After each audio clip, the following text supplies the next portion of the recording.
क्या आप जानते हैं कि हमारे देश में ऐसे कितने मुख्यमंत्री हैं जिन पर आपराधिक मुकदमे हैं? चलिए आपको विस्तार से बताते हैं। देश के 14 मुख्यमंत्रियों पर आपराधिक केस, 11 पर संगीन आरोप। रेवंत रेड्डी सबसे आगे, शुभेंदु डीके भी टॉप पर। एसोसिएशन फॉर डेमोक्रेटिक रिफॉर्म और नेशनल इलेक्शन वॉच ने 27 जुलाई 2026 को देश के मुख्यमंत्रियों पर एक विस्तृत रिपोर्ट जारी की है। आपको बता दें, यह रिपोर्ट 28 राज्यों और 3 केंद्र शासित राज्यों यानी कि कुल 31 मुख्यमंत्रियों के चुनावी हलफनामे के एनालिसिस पर आधारित है। ये वही हलफनामे हैं जो नेताओं ने चुनाव लड़ने से पहले चुनाव आयोग में जमा किए थे। आपको बता दें कि रिपोर्ट में मुख्यमंत्रियों की आपराधिक पृष्ठभूमि, संपत्ति, शिक्षा, उम्र, कर्ज और महिलाओं की भागीदारी से जुड़े कई महत्वपूर्ण तथ्य भी सामने आए हैं। एडीआर की रिपोर्ट की माने तो देश के 31 मुख्यमंत्रियों में से 14 यानी कि तकरीबन 45% ने अपने हलफनामे में खुद पर आपराधिक मामले दर्ज होने की जानकारी दी है। इनमें से 11 मुख्यमंत्री पर हत्या के प्रयास, भ्रष्टाचार, रिश्वतखोरी और आपराधिक धमकी जैसे गंभीर मामले दर्ज हैं। आपराधिक मामलों की फहरिस्त में आपको बता दें कि तेलंगाना के मुख्यमंत्री अनुमुला रेवंत रेड्डी सबसे आगे हैं, जिन पर अकेले 89 मुकदमे दर्ज हैं। शुभेंदु अधिकारी पर 28 मामले, डीके शिव कुमार पर 19 मुकदमे और नायडू पर भी 19 मामले दर्ज हैं। गंभीर आपराधिक मामले क्या होते हैं, चलिए बताते हैं। किसी मामले को गंभीर आपराधिक मामला तब माना जाता है जब उसमें 5 साल या फिर उससे ज्यादा की सजा का प्रावधान हो, मामला गैर जमानती और संज्ञेय हो, चुनावी अपराध से जुड़ा हो, सरकारी धन के दुरुपयोग या फिर भ्रष्टाचार से संबंधित हो, या फिर हत्या, अपहरण, दुष्कर्म, महिलाओं और बच्चों के खिलाफ आपराधिक अपराध जैसे आरोप शामिल हो। जनप्रतिनिधित्व अधिनियम यानी कि आरपी एक्ट की धारा 8 के तहत आने वाले अपराध भी इसी श्रेणी में रखे जाते हैं। अब चलिए जानते हैं कि किन नेताओं पर सबसे ज्यादा मुकदमे दर्ज हैं।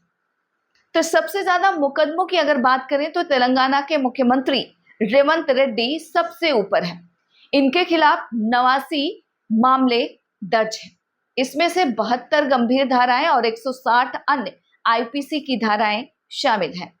उन पर आपराधिक धमकी, बेमनस फैलाने, शांति भंग करने, इसके अलावा दंगा भड़काने, धोखाधड़ी, भ्रष्टाचार निवारण अधिनियम और मनी लॉन्ड्रिंग से जुड़े मुकदमे भी दर्ज हैं।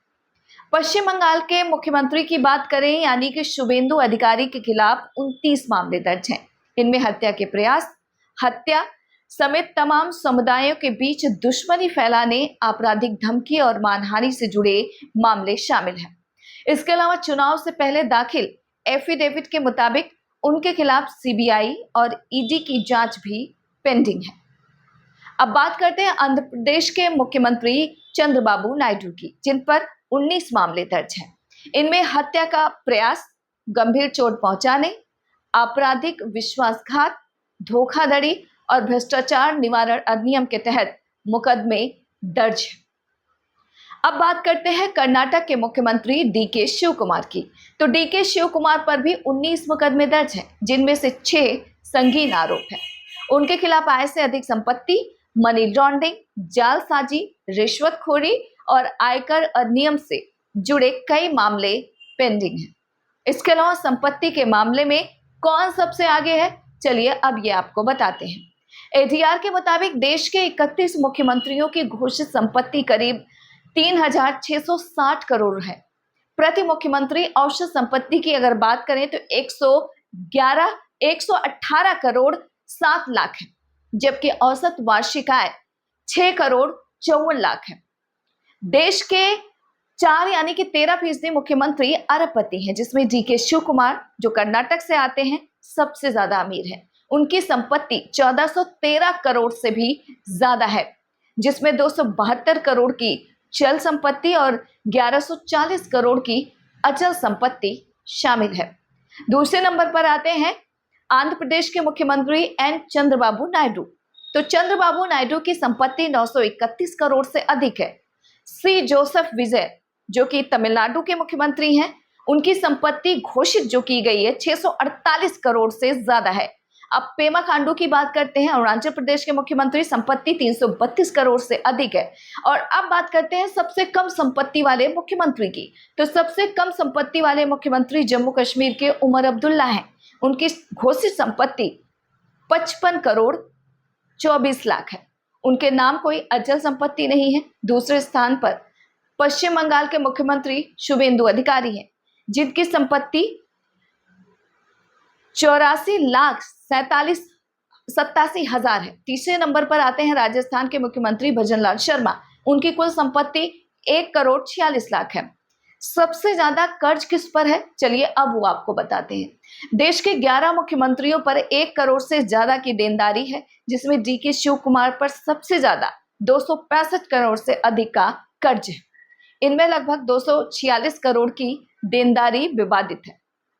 दूसरे नंबर पर है पेमा खांडू, जिन पर 180 करोड़ से ज्यादा की देनदारी है। तीसरे नंबर पर असम के मुख्यमंत्री हिमंता बिस्वा शर्मा, जिन पर 16 करोड़ 86 लाख का कर्ज है। अब चलिए बात करते हैं कितने पढ़े लिखे हैं ये मुख्यमंत्री। तो रिपोर्ट के मुताबिक अधिकांश मुख्यमंत्री उच्च स्तर पर शिक्षित हैं।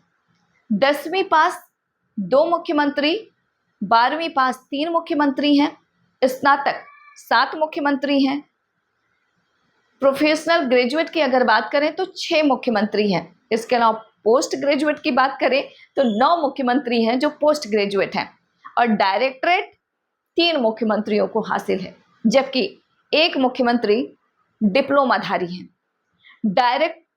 डॉक्टरेट करने वाले मुख्यमंत्रियों की अगर बात करें तो उसमें नाम आता है मध्य प्रदेश के मुख्यमंत्री मोहन यादव, असम के सीएम हिमंता बिस्वा शर्मा और बिहार के मुख्यमंत्री सम्राट चौधरी।